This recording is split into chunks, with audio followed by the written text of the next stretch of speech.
Halo Sobat Planners, kembali lagi di Mandalanata Podcast.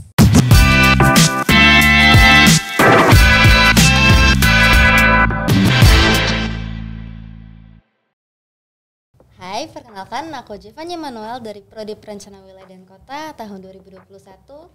Dan di sini saya bertugas sebagai podcaster yang akan membawakan isu mengenai transportasi umum yang berada di Bandar Lampung. Nah, podcast kali ini agak beda nih teman-teman dari podcast-podcast sebelumnya. Karena apa? Karena hari ini saya bersama dengan 3 narasumber yang udah pastinya merupakan ahli di bidangnya masing-masing.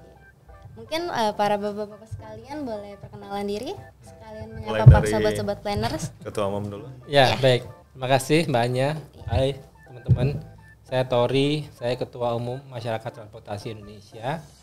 Di sini saya senang sekali bisa ketemu dengan teman-teman dan juga diundang oleh ITERA untuk ikut di podcast ini. Terima kasih. Oke, salam kenal Bapak. Selanjutnya Bapak. Ya, perkenalkan saya Aditya Mahati Danar. Kebetulan di sini mendampingi Pak Tori selaku Ketua Umum MTI Pusat, tapi saya sendiri selaku Ketua Umum MTI Wilayah Lampung. Ya, baik. Salam kenal Bapak. Nah, Selanjutnya saya ya. Oke, halo. Nama saya Ibe Ilham Malik. Saya sebagai dosen dan sekarang ini diminta untuk menjadi koordinator prodi Perencanaan Wilayah dan Kota ITERA. Salam kenal ya semuanya. Salam kenal Bapak. Oke Pak, dengan Bapak sebagai Ketua Umum MTI ya Pak ya, nasional ya Pak. Boleh sedikit ceritain nggak Pak, apa sih itu MTI gitu Pak? Oke. Ya, MTI adalah suatu organisasi profesi nirlaba yang dibentuk tahun 1995 untuk mempromosikan dan membangun transportasi yang berkelanjutan di Indonesia. Para anggota MTI terdiri dari praktisi transportasi dengan latar belakang sebagai birokrat, teknisi atau akademisi seperti Pak Ilham dan Pak Adit. Tapi juga ada sekarang sudah meluas teman-teman yang dari NGO, aktivis lingkungan dan juga dari media. Nah, dari anggota yang beragam itu, tugas kami utama adalah menjadi mitra pemerintah dalam perumusan kebijakan transportasi di Indonesia, baik di tingkat pusat maupun di wilayah masing-masing. Ini seperti di Lampung ada Mas Adit, dulu sebelum Mas Adit ketuanya juga Pak Ilham, bahkan Pak Ilham ini yang mendirikan MTI Lampung tahun 2004 ya Mas ya, waktu 2005. Itu 2005. Dan juga selain Lampung ada 20 wilayah lain di seluruh Indonesia. Jadi totalnya ada 21 di Indonesia. Oke. Keren banget sih Pak ya. Terus menurut berita yang saya baca ya Pak, untuk tema yang diambil pada masa MTI tahun ini, masa bakti Bapak pada tahun itu mengenai mewujudkan transportasi berkelanjutan ya Pak, apa benar? Betul. Ya. Kira-kira udah sejauh mana sih Pak dalam pelaksanaan misi MTI ini? Jadi kalau tema transportasi berkelanjutan itu sudah selalu dilaksanakan dan diperjuangkan oleh MTI sejak berdiri ya tahun 95 dulu. Khusus di saya itu temanya adalah sinergi untuk mewarnai kemajuan transportasi Indonesia. Nah, kaitan dengan transportasi yang berkelanjutan, mungkin saya sampaikan dulu apa itu ya berkelanjutan. Artinya begini, jadi sistem transportasi yang dibangun di Indonesia itu bisa diakses oleh seluruh lapisan sosial masyarakat. Jadi tidak ada lapisan sosial yang tidak terlayani oleh sistem transportasi di Indonesia. Itu satu. Terus yang kedua, sistem transportasinya baik laut, darat, laut, udara maupun kereta api dari di kota maupun di desa-desa, semuanya itu memberikan dampak lingkungan yang minimal. Gitu. Jadi kalau kemarin ada berita bahwa Jakarta kena polusi, di mana polusinya karena transportasi, nah itu adalah salah satu ladang perjuangannya MTI untuk membangun keberlanjutan dari sisi lingkungan. Dan yang terakhir dari sisi ekonomi, yang dibangun adalah sistem transportasi yang efisien, baik untuk penggunanya ataupun untuk yang mengoperasikannya dan yang memelihara infrastrukturnya. Jadi itu kita mencoba untuk memperjuangkan keberlanjutan sistem transportasi Indonesia dari 3 aspek tersebut. Nah, kalau ditanya sampai sejauh mana, Mbak Anya selain di Lampung sudah ke kota mana saja? Kalau saya asalnya dari Bogor sih Pak. Dari Bogor. Iya. Oke, terakhir, sebentar. Kalau di Bogor itu contohnya adalah pembangunan pedestrian di sepanjang di sekitar Kebun Raya. Iya betul. Nah itu. Nah jadi pembangunan pedestrian pada tahun berapa itu? 2008 atau 2010 ya? Kalau nggak salah ya. Iya. Ya itu. Itu adalah salah satu bentuk upaya untuk membangun transportasi berkelanjutan karena pedestrian atau fasilitas pejalan kaki itu bisa dinikmati oleh masyarakat ya yang lebih luas dan kemudian memberikan fasilitas untuk bentuk transportasi yang lebih aktif bagi masyarakat. Kalau lebih aktif daripada duduk nyetir begitu jalan kaki kan lebih sehat.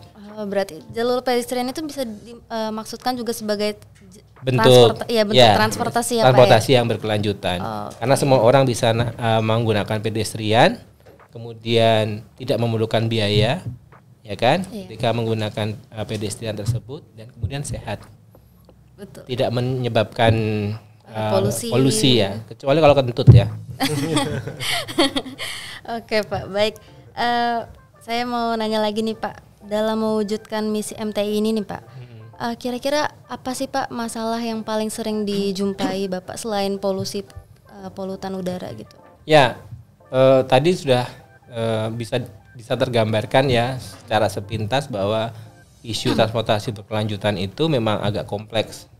Di lingkungannya ada banyak faset-faset atau kemudian aspek-aspek yang terkait. Misalnya apakah itu kualitas bahan bakar, apakah itu teknologi kendaraannya, ataukah malah kemudian yang kayak pekerjaannya Pak Ilham ini bentuk kotanya itu efisien atau tidak begitu ya bagi orang untuk bergerak di kota tersebut begitu.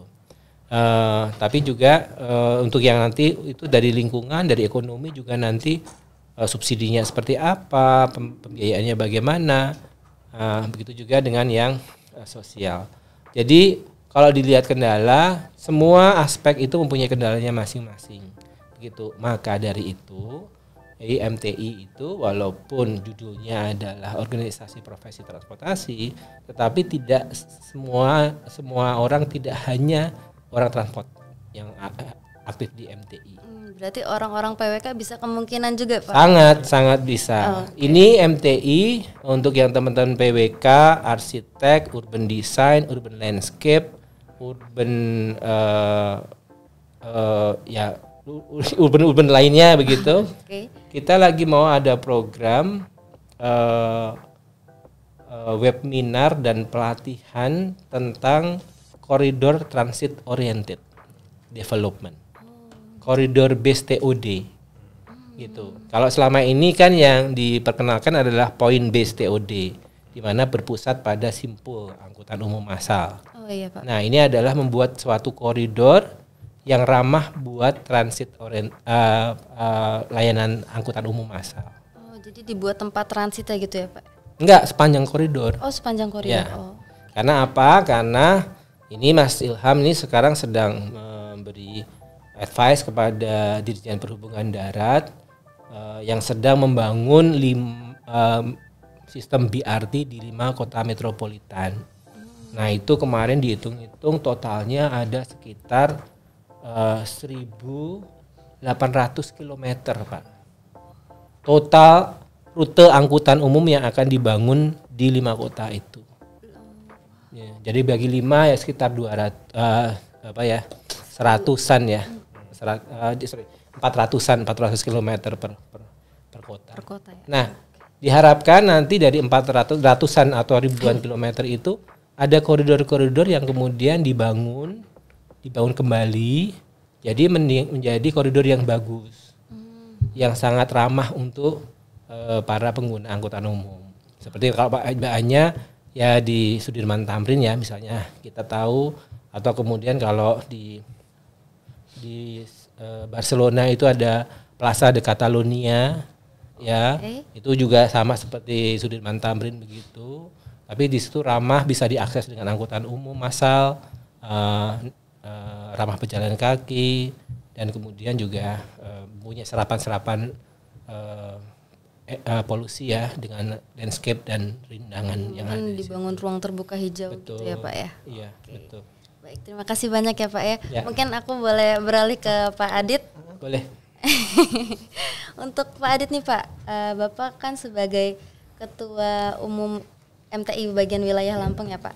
Kira-kira sejauh ini sudah sinkron belum Pak dengan dengan misi yang dari pusat? Kalau dari pusat itu yang terkait kebijakan sustainable yang pedestrian ya. Kebetulan kita juga di Lampung ini kan baru nih yang di Riakudu dibuat pedestrian, fasilitas pejalan kaki sepanjang jalan itu. Kebetulan saya ngedampingin waktu pengecekan. Jadi saya juga aktif di Dinas Bina Marga. Jadi semua jalan itu sebelum dia diserah terimakan pekerjaannya diinspeksi dulu. Apakah pekerjaannya itu udah benar apa enggak. Nah yang di Riakudu ini kemarin dia paketnya khusus pedestrian ya, khusus jalan pejalan kakinya itu, yang pakai granit itu kalau nggak salah nilainya sepanjang 3 kilo itu 36 M. 3 kilo tuh Pak? 3 kilo. 3 kilo, oke. 3 kilo kanan kiri yang di Riakudu yang kita lewatin itu. Mahal sekali ya. Lumayan Pak. Mahal ya Pak. 36 itu 3 kilo. Ya sama kalau di transportasi itu kan nggak cuman berbicara, kalau di Lampung nggak cuman berbicara tentang angkutannya, karena kalau di kota kita angkutan ya gitu-gitu aja dari saya masih kecil juga sampai sekarang angkot itulah yang ada kan. Angkot rutenya juga itu aja, nggak ada yang berkembang. Ada bus trans awalnya 12 sisa 1 sekarang kan. Oh, iya. Sisa rute Itera sampai ke mana itu ke Panjang ya. Ada juga yang ke bandara katanya.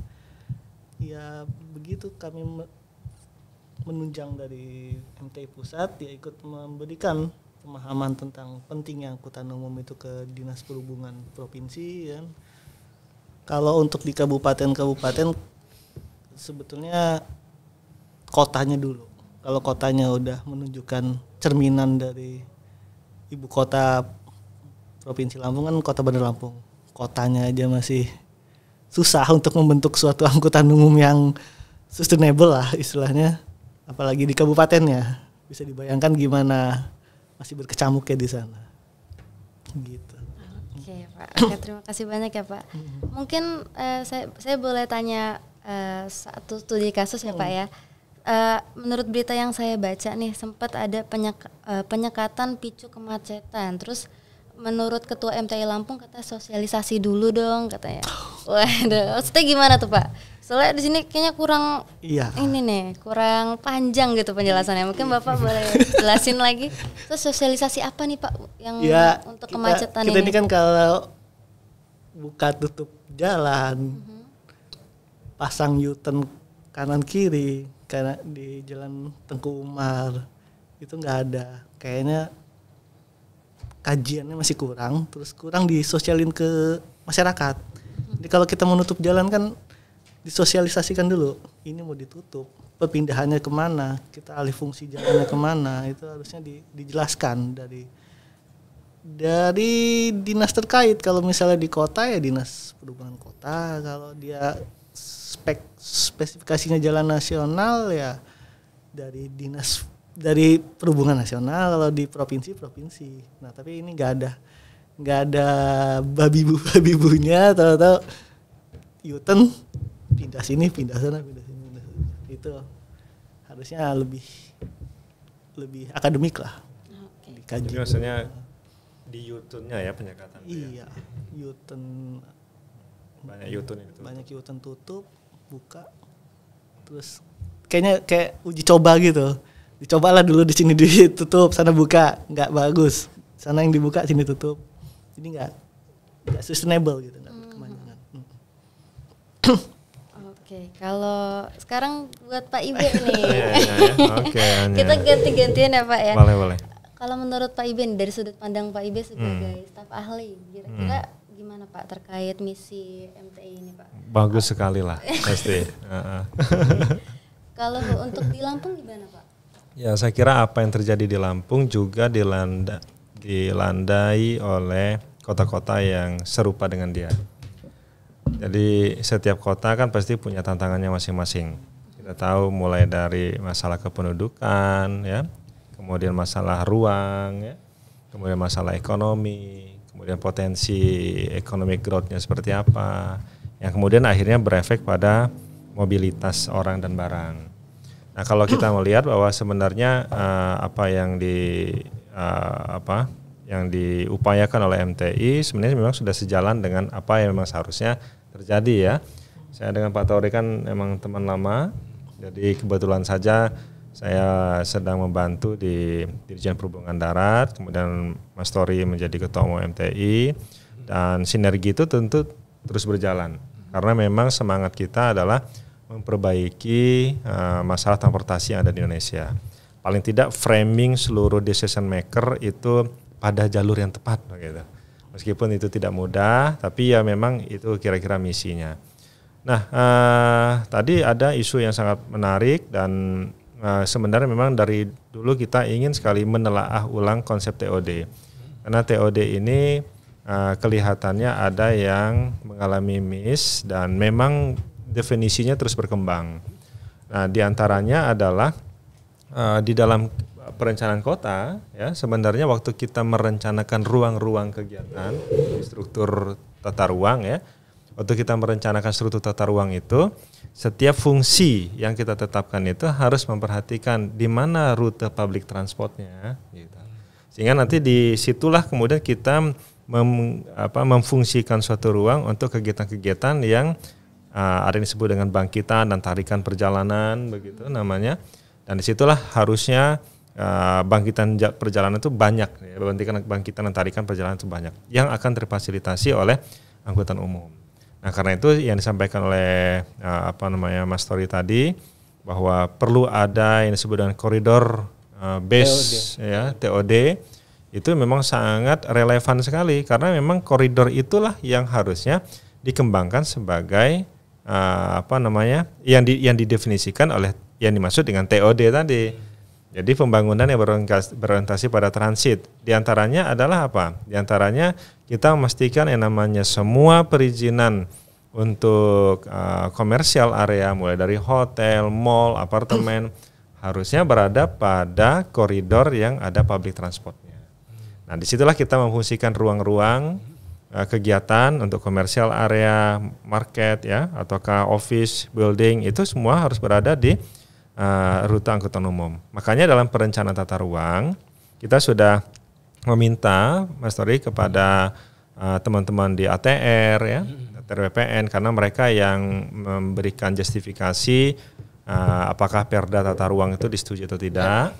Itu kita mengingatkan bahwa kita ingin setiap mereka mau memberikan penilaian terhadap fungsi-fungsi ruang tertentu harus dipastikan di dalamnya basisnya penentuan ruangnya adalah rute angkutan umum. Jadi ada nggak setiap kota itu perda atau perwali rute angkutan umum? Itu yang nanti di overlay di dalam perencanaan tata ruang. Nah, kalau misalnya waktu di overlay ternyata rute angkutan umumnya malah melalui ruang terbuka hijau, kawasan lindung misalnya, bukan berada di kawasan budidaya, nah berarti ada miss dari sisi rute. Karena akhirnya rute itu akan membuat kawasan sekitarnya menjadi bangkit kan, ya. Terbangun gitu. Padahal itu adalah kawasan lindung misalnya. Nah, ini yang harusnya diperhatikan. Nah, tahu malah ada suatu komersial area yang banyak sekali ternyata dia tidak dilalui oleh rute angkutan umum, maka dia tidak boleh ditetapkan sebagai harus ada rute angkutan umum yang melintasi situ. Nah, ini yang harus dipahami. Makanya di dalam perencanaan tata ruang, Mas Tori, kita sekarang ini di perencanaan transportasi yang ada di PWK itu melihat LUTI itu, Land Use and Transportation Interaction. Nah, gimana caranya kita bisa menginteraksikan ruang dengan transportasi, jangan sampai nanti ruang udah kita bagi-bagi, jalannya kecil, akhirnya antara A sama B terhubung oleh jalan kecil, sementara bangkitan tarikannya besar sekali. Itu yang bikin macet kan. Nah, saya kira beberapa dari kalian katanya pernah juga saya ceritakan itu di kelas di perencanaan transportasi.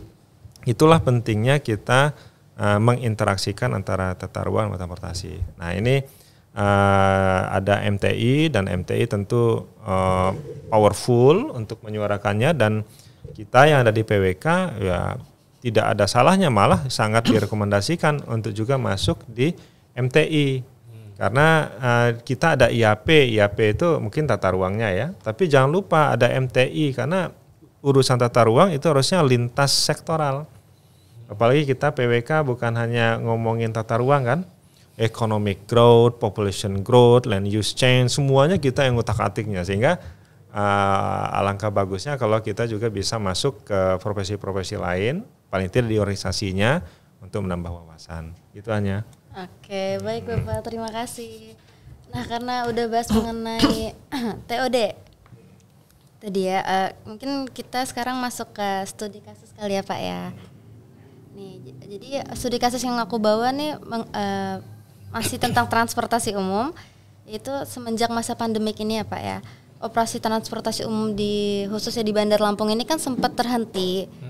Lalu beberapa waktu setelahnya itu sempat kembali beroperasi, namun sudah nggak banyak, dikarenakan ternyata masyarakat ini lebih memilih opsi menggunakan kendaraan online atau biasa kita kenal dengan ojek online Pak gitu. Yang menurut masyarakat itu jauh lebih memudahkan mobilisasi dengan tujuan yang udah pasti gitu Pak. Misalnya kayak antar jemputnya tuh udah pasti gitu Pak, langsung depan rumah. Nah, aku penasaran nih Pak, kira-kira pendapat Bapak mengenai keberlanjutan transportasi umum di Bandar Lampung ini harusnya bagaimana gitu Pak? Kalau menurut sudut pandang Bapak, apakah justru kurang efektif gitu Pak? Terus ya itu dulu deh Pak. Mungkin. Ya, angkutan umum itu merupakan suatu keharusan. Kalau kotanya itu berniat untuk menjadi kota yang berkelanjutan. Ya. Karena kalau tidak ada angkutan umum, masyarakat mencari solusinya sendiri, yaitu kendaraan pribadi. Dan sudah terbukti sekarang Bandar Lampung juga mengalami kemacetan. Karena apa? Karena terlalu banyak kendaraan pribadi. Kenapa banyak kendaraan pribadi? Karena nggak ada alternatif solusi. Angkutan umum tidak bisa diandalkan. Nah, untuk mendapatkan angkutan umum yang baik itu tidak hanya kendaraannya harus bagus, ber-AC dan sebagainya ya. Tetapi yang paling penting adalah perencanaan yang tepat tadi yang disampaikan oleh Pak Ilham. Jadi angkutan umum adalah suatu keniscayaan dari adanya hubungan antara pola ruang dan pola pergerakan. Itu PWK kan bahasanya kayak gitu ya. Struktur ruang dan struktur pergerakan. Nah, ini nanti kalau sudah ketahuan, interaksinya, relasinya seperti ini, nah disitulah angkutan umum harus ada. Itu sehingga orang merasa bahwa menggunakan angkutan umum itu cukup efisien untuk memenuhi kebutuhan transportasinya. Tentu angkutan umum itu tidak bisa door to door. Betul, maka dari itu harus semua perencana angkutan umum termasuk yang di Lampung juga harus memikirkan first and last mile-nya seperti apa. Nah, first and last mile itu juga nanti tergantung pada struktur ruangnya. Apakah cukup jalan kaki seperti aturannya Kementerian Perhubungan dari halte sekitar 500 meter, atau memang karena struktur ruangnya nanti first and last mile-nya harus 1 atau 2 kilo yang lebih efisien menggunakan ojek. Begitu. Itu ya. Jadi bagaimana nasibnya angkutan umum? Ya, kalau tidak diperbaiki semuanya akan rugi. Tidak hanya operator angkutan umumnya yang ditinggalkan oleh para pelanggan, tapi nanti semua orang termasuk penyedia jasa angkutan online. Karena kalau sudah macet tidak ada yang diuntungkan. Betul Pak. Ya. Oke. Saya setuju. Kalau sudah macet emang, aduh. Ya. Dan tidak ada orang yang terjebak macet. Orang yang ada di kemacetan itu adalah pembuat macet. Orang yang berada di kemacetan adalah orang pembuat macet Iya ya Pak? toh, udah tahu macet kok malah ke situ. Oh. Berarti nambah macet dong. Oh iya, betul. Iya kan, nggak ada yang terjebak macet. Semuanya pembuat kemacetan ya Iya. Pak ya? Oke. Oke. Ya. Tapi karena ya balik lagi hak kita sebagai warga negara ya mendapatkan angkutan umum itu, dan pemerintah wajib menyelenggarakan angkutan umum itu diatur kayaknya di Undang-Undang Nomor 22 Tahun 2009. Jadi kita ini ya harus menuntut hak kita untuk menggunakan angkutan umum itu. Oke, jadi bagaimanapun sesepi apapun harus tetap ada angkutan umum ya Pak ya. Sekarang ada mungkin nanti bisa dilengkapi sama Mas Ilham. Tapi sekarang sudah ada potensi-potensi yang memang sudah disediakan oleh pemerintah untuk pembiayaan angkutan umum. Kan biasanya pemerintah daerah itu enggan untuk menyelenggarakan angkutan umum dengan baik karena biayanya memang mahal. Tetapi sekarang sudah ada pendanaan, yaitu di peraturan pemerintah nomor 35 tahun 2023 ini sudah ditetapkan bahwa 10% pendapatan pajak kendaraan bermotor yang di level provinsi itu harus kembali kepada transportasi. Dalam hal ini termasuk angkutan umum. Jangan dibikin jalan lagi atau flyover atau terowongan gitu. Tapi dialihin ke Angkutan umum. Nah, ini perlu suaranya teman-teman mahasiswa nih. Ini kan mahasiswa Lampung kan viralnya sampai Pak Presiden aja turun ke sini gitu kan. Nah, sama Bima ya Pak. iya, nah itu saya rasa itu juga perlu didorong karena sudah ada. Tapi yang perlu diingat juga sebetulnya Dinas Perhubungan di seluruh Indonesia itu menyimpan harta karun, punya harta karun tetapi tidak pernah diperhatikan. Yaitu pendapatan parkir. Satu hari berapa kali bayar parkir? Bisa 3-5 kali sih Kali? Pak, ya. 2.000 Pak seorang. Ya, 2.000. 3-5 kali. 10.000. Iya. Baru satu A-nya. Satu ITERA berapa? Banyak. Satu Lampung berapa? Wah, makin banyak gitu ya Pak. Nah, itu nggak pernah diurusin sama perhubungan, Dinas Perhubungan. Itu bisa ituin ya Pak. Jadiin legal gitu Pak. Loh, kalau itu kan kutipan kepada masyarakat. Semua kutipan kepada masyarakat itu kalau masih ranahnya undang-undang perundangan negara Republik Indonesia itu harus diatur dengan peraturan. Gitu. Kalau enggak ada aturannya namanya pungli. Oh, berarti selama ini Nah, pungli berarti ya Pak ya. kalau nggak dapat karcis, kalau ada karcisnya itu kan jelas ijab kabulnya. Nah, jadi itu nggak termasuk pungli. Tapi kalau nggak ada karcisnya itu Yang berarti tiba-tiba pungli. nongol Ya. gitu tukang parkir berarti pungli ya Pak ya. Oh, waduh. Waktu datang nggak ada siapa-siapa, begitu mau pergi terus nongol gitu ya, kiri gitu. Iya betul Pak. Oh, saya mau Itu ke sering kanan terjadi. Pak, saya biasanya gitu. Iya, oke Pak. ya. Nah, aku penasaran nih Pak. Mungkin itu itu masuknya salah satu strategi gak sih Pak dalam menangani transportasi umum? Iya, salah satu strategi. Karena strateginya itu kan ada perencanaan teknis ya. Tadi rutenya gimana, berapa bisnya ukurannya berapa, jadi kapasitasnya berapa agar sesuai dengan demand-nya, itu teknis ya. Tapi juga nanti setelah itu ada kelembagaan dan ada pembiayaan dan peraturan. Gitu. Nah, kalau masuk MTI itu kerjainnya ya kayak gitu-gitu. Oh, oke. Makanya Pak Ilham jadi staf ahli menteri, staf ahli Dirjen Perhubungan Darat ya karena sudah lama jadi ketua MTI Lampung. Oke, mungkin Pak Ibu ada Kalau- mau nambahin Kan atau Pak Pak Adit dulu. Adit? Kalau dari aku sih, kalau dari MTI ingin bertanya kepada PWK-nya ITERA nih. Oh, waduh. Sekalian ya. Jadi saya yang diwawancara ya. kita ini kan di Kota Bandar Lampung nih. Cobalah, nggak ada kayaknya fasilitas umum kayak taman atau apa. Kayaknya Gara-gara saya protes tadi malam. Semalam Pak Tori ngomong, mana Dit, ada taman nggak? Nggak ada Pak. Dulu ada satu di Enggal. Nah sekarang udah mau jadi masjid kan. Oh, Taman Gajah Taman itu ya, Pak ya? Gajah. Oh, Ya. iya. Sekarang kita lihat nggak ada lagi taman.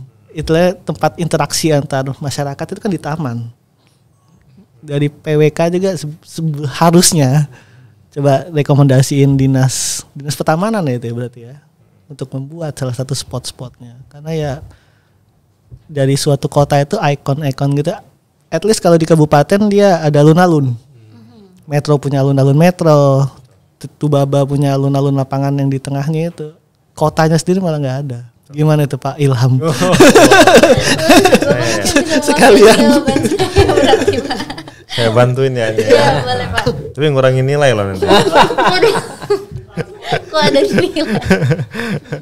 Jadi memang kita harus bedain antara urban planning sama urban design. Memang kayak urban planning dia sangat makro. Mainannya teman-teman di PWK itu kalau dia bicara ruang dia hanya sampai ke pola ruang dan struktur ruang. Sampai ke RDTR lah kira-kira begitu. Tapi sebenarnya RDTR itu juga itu sebenarnya mainannya teman-teman arsitek. Oke. Nah, karena kita bicara soal termasuk juga lanskap. Itulah kenapa di ITERA itu sudah ada arsitektur lanskap. Kita berharap ITERA-nya sendiri berharap ini nanti bisa mempush banyaknya SDM yang bekerja dan membantu pemerintah daerah sehingga mereka terpikirkan untuk membangun taman-taman kota itu seperti apa. Karena seringkali pemerintah kota ini SDM-nya itu bukan mereka tidak mau, tapi mereka tidak tahu. Jadi kita nggak bisa katakan bahwa kota itu ya tidak enak loh kalau misalnya tidak ada taman. Nggak bisa, karena mereka belum pernah ngerasain enaknya kota yang ada taman. Sehingga ketika kita katakan itu dia menjadi sulit untuk bisa berubah. Ya mungkin mereka pernah melakukan studi banding, tetapi paling tidak mereka memang dari zaman dulunya sudah terdidik bahwa memang kota seperti ini. Akhirnya setiap ada perubahan apapun itu malah menimbulkan riak, terutama di birokrasi. Nah itu yang jadi tantangannya. Kenapa kota-kota kita gejolak. Paling tidak setiap usulan tidak teranggarkan kan begitu. Jadi itu kan cara mereka meresponnya. Nah, karena itu memang jadi tantangan PWK juga. Karena kalau kita menunggu godot dari yang lainnya berubah tentu agak susah. Makanya di ITERA sebenarnya mereka di RTBL, kemudian di zonasi, peta zonasi itu sudah dibuat. Cuman harus dibedakan antara RTBL dan zonasi yang kita kerjakan di studio dengan apa yang dikerjakan oleh konsultan. Nah, ketika di overlay itu dia suka beda. Padahal resource-nya itu sebenarnya lebih banyak yang di studio mengerjakannya ketimbang yang di konsultan. Nah, itulah tantangannya. Itu kenapa kita di PWK ITERA Pak Adit itu berupaya bagaimana caranya menciptakan kader-kader dari PWK inilah ke depannya mungkin 15, 20 atau 30 tahun yang akan datang menjadi kepala daerah. Harus mereka yang memang mengerti soal ruang ya, ruang kegiatan ya, bukan tata ruang ya. Ruang kegiatan mereka lah yang memahaminya sehingga mereka memang tercetak untuk menjadi kader-kader pemimpin. Ya, bahwa kemudian bidang lain juga pengen itu hal lain. Tetapi paling tidak kita sudah menyiapkan SDM yang menguasai ruang. Nah, ini yang menarik. Nah, cerita yang tadi parkir menarik juga tuh Pak Tori. Itu kalau kita mau belajar parkir ya, dulu tahun 2010 yang namanya Kota Bandar Lampung itu dikasih target 900 juta PAD parkir, kecapai 800 juta. Ditargetin 1 miliar, kesapainya 700. Oh, malah 700. Gitu. 700 Pak. Aneh ya? Ya memang begitu. Padahal jumlah kendaraan tambah. Oh, itu aneh kan? Makanya tahun 2011 itu kebetulan saya menjadi tenaga ahli wali kota, kita kemudian mencanangkan swastanisasi parkir yang bukan per blok kawasan parkir, tetapi sekota Bandar Lampung. Itu yang pertama kalinya. Sehingga waktu itu dalam perjalanannya swasta yang dipercaya ngelola 600 juru parkir yang diserahkan oleh pihak UPT yang membuat akhirnya pemerintah kota mendapatkan PAD sampai dengan 8 miliar. Bayangkan gitu. Padahal itu dikelola swasta. Swasta sebenarnya punya space juga bersekian miliar. Ya kan? Nah, ada untungnya. Nah, karena itu setelah 2,5 tahun mereka mengelola, mereka mundur karena memang tidak concern ke sana bisnis mereka. Maka akhirnya dikembalikan lagi ke pemerintah kota. Kita bersyukur hari ini PAD bisa dapat 8 miliar. Walaupun tahun 2011 waktu kita melakukan kajiannya, MTI juga, MTI Lampung pernah itu dengan Pak Erwin itu mengkaji bahwa ternyata potensi pendapatan parkir kita sebenarnya 45 miliar. Lewat skema apa? Lewat skema parkir berlangganan. Kayak tadi Anya bilang 10.000 per hari, berarti kalau dia 200 hari, berarti berapa itu? Jutaan kan? Nah sekarang kita kalau dia jutaan, nggak usah jutaan. Setiap ada sepeda motor yang ada di kota kita ini, itu cukup bayar 50.000 setahun, 75.000 untuk mobil setahun. Maka pendapatan juga tinggi sekali. Nah ini sayangnya ya, yang kayak gini nggak jalan. Padahal di Nganjuk, di Kediri, Ngawi itu sudah jalan Pak Tori. Langganan. Iya sejak dulu, dan mereka bukan soal pasang stiker. Jadi bayangan mereka ini kalau langganan pasang stiker, langganan pasang stiker nggak usah. Lokasinya aja. Oh lokasi aja, pokoknya semua yang berplat Kota Bandar Lampung enggak gitu, atau ber STNK Kota Bandar Lampung enggak. Maka nggak perlu bayar lagi karena mereka sudah bayar 50.000. Dan itu sangat bagus sekali. Jadi kalau misalnya itu bisa diterapkan waktu itu, hitungannya kita bisa dapat 45 miliar. Jadi besar sekali. Nah ini kalau saja ini bisa diterapkan karena Bandar Lampung kelihatannya mungkin enggan, mungkin kota-kota lain. Saya membayangkan kota Jakarta Pak Tori, kalau dia semua parkir dia semuanya gratis, bayangkan berapa triliun pendapatannya. Tapi uangnya harus yang skema bisnisnya, uang itu harus dikembalikan untuk membangun gedung parkir dan membangun public transport. Begini itu. Tantangan kita di situ. Parkir Ya, berlangganan jadi itu bagus. teman-teman juga, pokoknya kita kalau ngomongin ruang jangan ruang saja. Kalau dengan Pak Asirin nanti ngomong politik juga, nanti dengan Pak Yuda ekonomi juga. Tapi juga kita ngomong soal transport dengan Pak Abdul dan juga Bu Dinda ya, sehingga isu-isu transport memang berkembang dengan cukup baik. Gitu. Ya. Mungkin landscape-nya bisa dimulai dari di depan itu, Mas. Oh, nanti kita lihat sudah ada di sana. Ya. Ada satu ruang yang 1 minggu yang lalu diselenggarakan pertemuan rektor PTN sewilayah barat dari UI sampai ke Aceh. Diadakan pertemuan sini. Nah, gala dinernya pakai landscape-nya yang didesain sama mahasiswa. Itu yang kita. private kan? Umum, public. Kalau bisa public yang di depan. Oh, depan. Jadi angkutan umum ke situ, ibu sama anaknya bisa ke situ. Oh, itu ide bagus. Iya.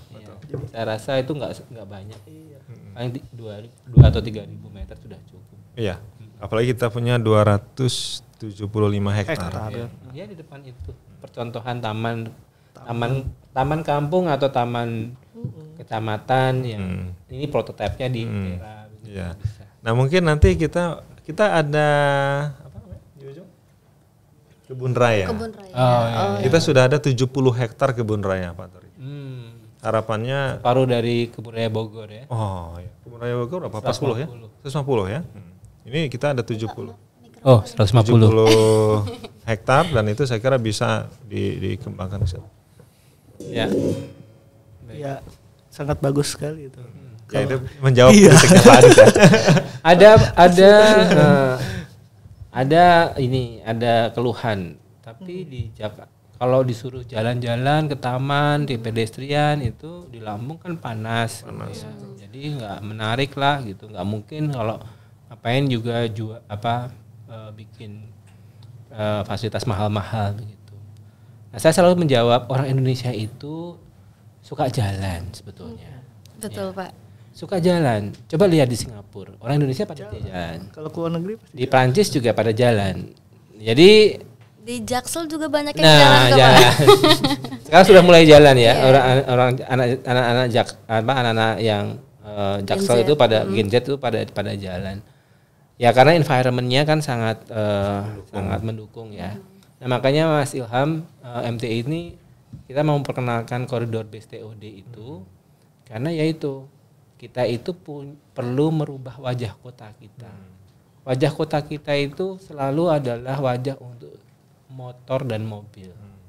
Ya kan? Dan kemudian semua ruang-ruang kota itu kelelahan untuk menampung limpahan dan kemudian pertumbuhan sepeda motor dan mobil.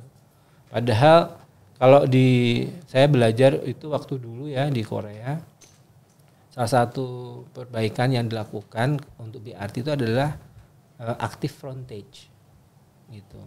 Mereka sampai susah banget itu untuk mengaktifkan koridor-koridor mereka, karena mereka kan biasanya kan zonasinya itu tunggal kan, kantor. Jadi kalau sudah jam 5 ya udah tutup, gelap gitu, nggak ada baik.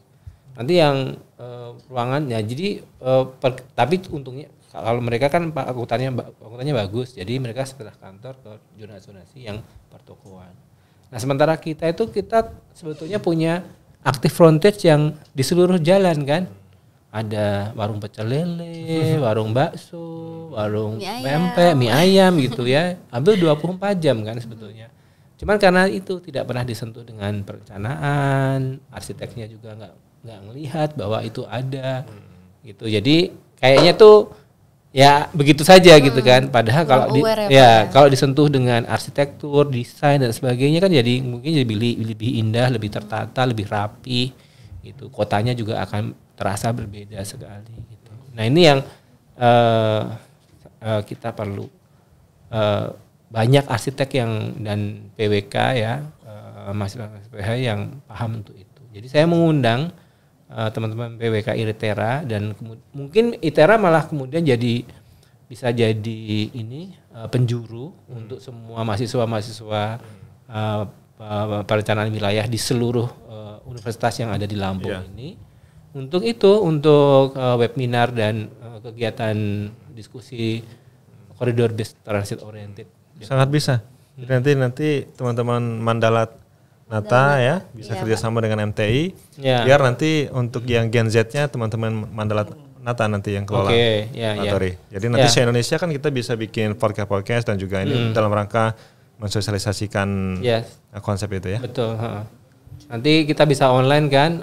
Kita ada Mbak Pipit, Mas Ilham kenal kan? ITB. Iya ITB. Puspita Dirgahayani itu ketua timnya. Terus kemudian ada Mas Riko Bimo, wakil ketua umum MTI DKI, yang juga beliau aktif di IARKI dan IAI. Gitu. Jadi dari situ tuh kita akan bahas. Karena gini, apa yang kita lihat di Eropa, di Prancis, di London gitu ya, di Berlin itu zaman Majapahitnya tuh nggak kayak gitu. Zaman Majapahit. Gimana tuh Pak jadinya Pak? Jadi zaman kalau kita zaman Majapahit ya, yang katanya penjelajah Cina itu zaman Majapahit semuanya tuh rapi, bahkan kemudian jalan kotanya itu ada emas sama perak begitu, dilapis emas dan perak dan sebagainya begitu. Itu zaman Majapahit kita gitu. Di zaman itu 1500 1400 itu yang kayaknya ada Elizabeth I atau Louis IV gitu. Yang namanya kota itu comberannya itu jalan. Oh, kayak di Inggris berarti ya. Iya, itu zaman itu gitu. Bagusan kita gitu kan. Iya, maksudnya bagusan kita lah. Kita berkota itu sudah lebih bagus. Itu. Nah, mereka harus ada Black Death pandemic yang sempat menghabiskan separuh dari populasinya Eropa. Baru kemudian mereka melakukan inovasi. Oh, jalan tuh sewage itu harus di bawah, nggak bisa terbuka, buang kotoran habis BO gitu, nggak di luar jendela, dibuang dari jendela, kemudian itu memang kejadian seperti itu. Itu yang kemudian mereka melakukan inovasi. Jadi kalau kita semua sekarang kelelahan dengan wajah, kita misalnya berdiri di jalan gitu ya, Jalan Sudirmannya Lampung misalnya. Terus kemudian kita melihat pemandangannya itu lelah. Kayaknya sudah waktunya ada inovasi untuk itu. Gitu. Tapi sebenarnya apa sih Pak yang bikin kita tuh jadi tertinggal gitu dibanding kalau tadi barusan Bapak bilang kalau misalnya dulu tuh zaman Majapahit itu kita kan setidaknya lebih unggul ya daripada Inggris yang mengalami Black Death pandemic Pak ya. Apa sih yang bikin mereka jadi bisa sampai semaju sekarang ini Pak? Optimis. Cuman optimis Pak? Loh iya dong. Okay. Optimis. Jadi maksudnya rakyat Indonesia waktu itu kurang optimis gitu Pak? Enggak.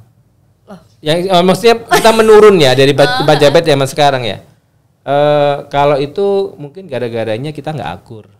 Nggak akur Pak? Ya kan perang kan, perang bubat, perang ini dan sebagainya begitu kan.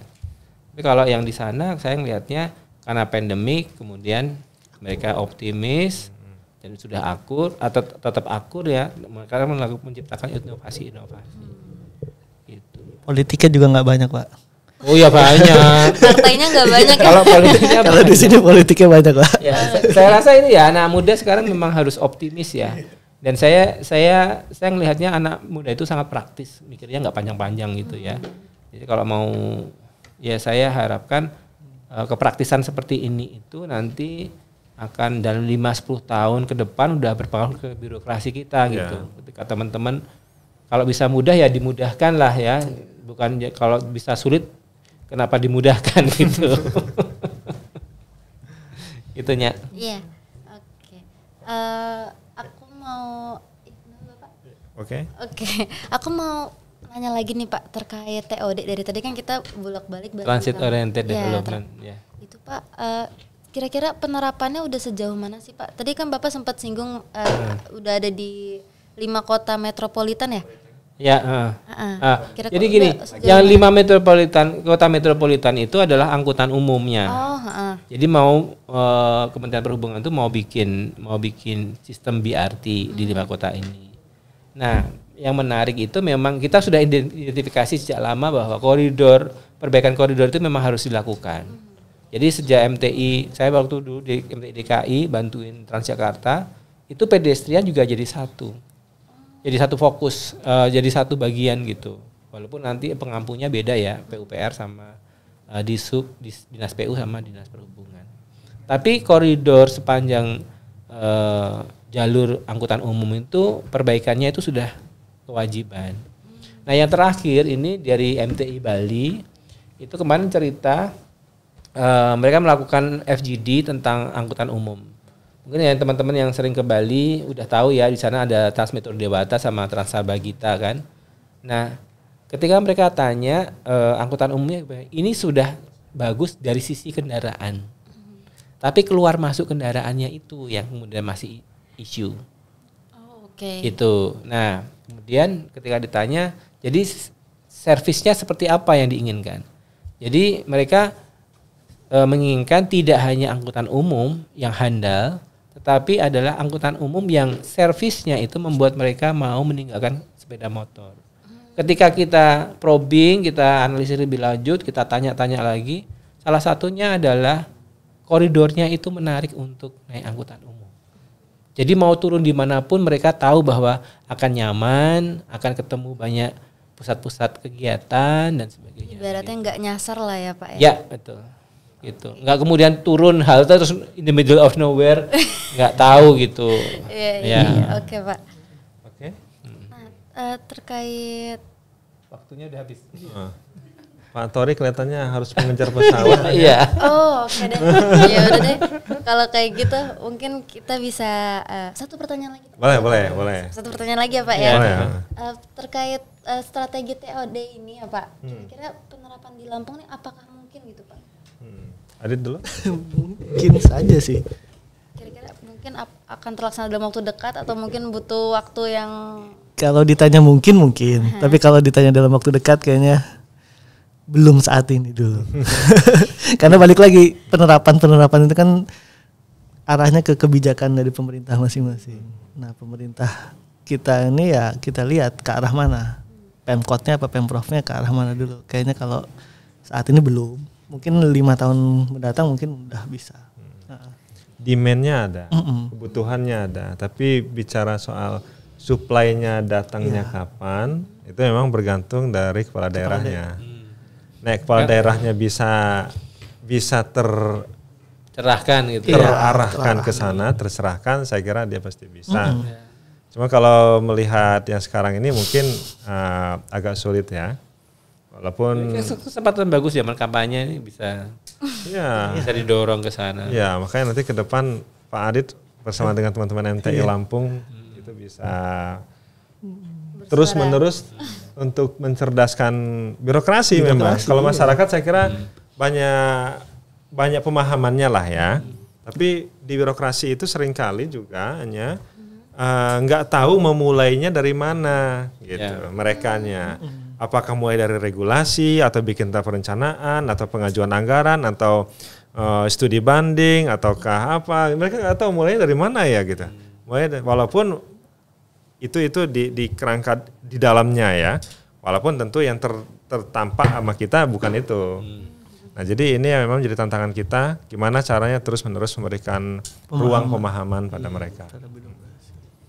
Gitu Anya.